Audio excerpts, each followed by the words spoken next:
Today, we're going to be talking about Dillian Whyte versus Alexander Povetkin 2, the rematch. So first, we're going to talk about stats, then we're going to talk about game plan, and then we're going to have a prediction at the end.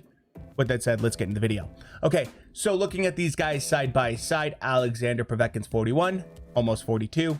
Dillian Whyte is 32 years old. Looking at height, Whyte has 2 inches on him, and he has about 3 inches of reach over Povetkin. Professional record-wise, Dillian Whyte's lost twice, once to Povetkin, one to AJ. And then looking at Povetkin, he's had 1 draw, which was to Michael Hunter.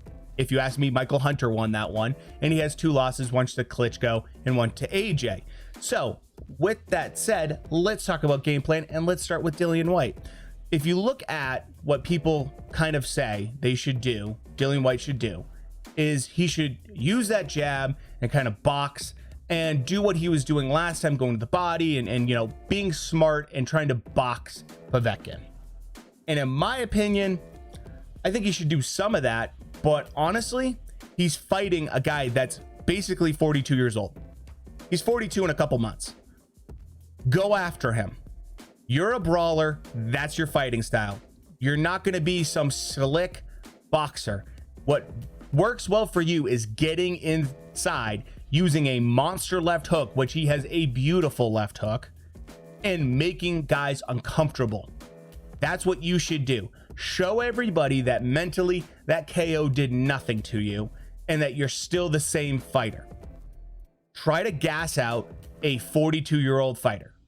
Look at what Michael Hunter did when they first fought. Povetkin almost got seriously hurt in the first couple rounds because Hunter went right after him, showed him no respect, and just started throwing bombs. I think Whyte should go do something similar. You should be the better fit guy. I know he hasn't always had the best gas tank. I know the Marius Wack fight in particular. So that's what I think Dillian Whyte should do. Don't go in there timid. Don't go in there trying to be some slick boxer. Go in there and do what you do best.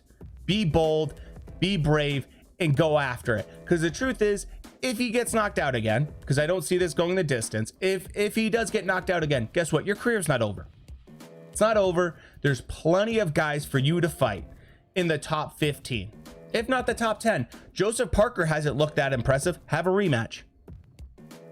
Have a rematch. Go after Michael Hunter. Michael Hunter will fight basically anybody. Go after Otto Wallin.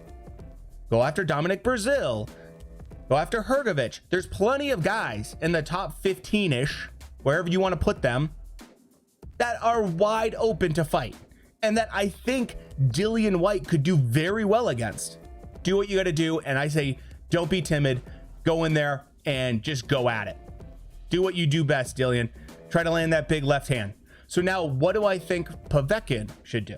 So if you're Alexander Povetkin, I think one thing that's overlooked with Alexander Povetkin is his ring IQ. I really do. I think some people just think, oh, he's kind of a smaller guy. You know, he has a great uppercut. He caught AJ with it briefly. Didn't hurt him too bad, but still made him think for a bit. Obviously very effective against Whyte. Has a good overhand right, durable. But the thing is, no one talks about this ring IQ. Povetkin trained under Teddy Atlas. He's a pretty smart guy. If you look at his general career and stuff like that, he doesn't just go in there and blow guys out. He doesn't bulldoze guys. He's not the biggest heavyweight. So what does he have to rely on? Timing and his ring IQ to make things happen. Finding right angles. Finding different positions that he knows he can be effective of. Showing guys like Dillian Whyte, body shot, body shot, body shot, uppercut. Because now they're not expecting it. So utilize that against Whyte. Set up your big punches. See if Dillian Whyte is hesitant to engage. If he is, be the aggressor in it. Because the big thing that works in the favor of Alexander Povetkin is he knows he can knock out Whyte. Whyte knows he can damage Povetkin. He didn't knock him out though. And so if you're Alexander Povetkin, you've been in there with some of the best heavyweights. You've taken some of the biggest shots. You know what those feel like. Go in there, test the mental strength of Dillian Whyte. Make him have to overcome his fear of being KO'd and embarrassed again. And if he does, then do what you do best and make adjustments.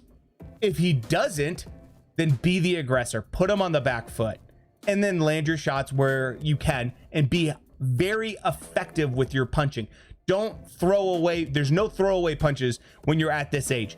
Don't throw away punches because you don't have that many in the tank.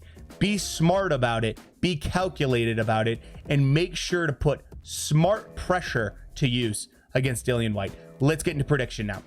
Okay, so for prediction, initially I've been going back and forth for this fight. Part of me wants Dillian Whyte to win this fight because him versus Wilder would be a amazing fight. The press conferences would be hilarious. The buildup would be incredible. The trash talk would be sensational. And the fight, I think, would be super fun to watch. So the boxing fan in me wants Dillian Whyte to win this fight.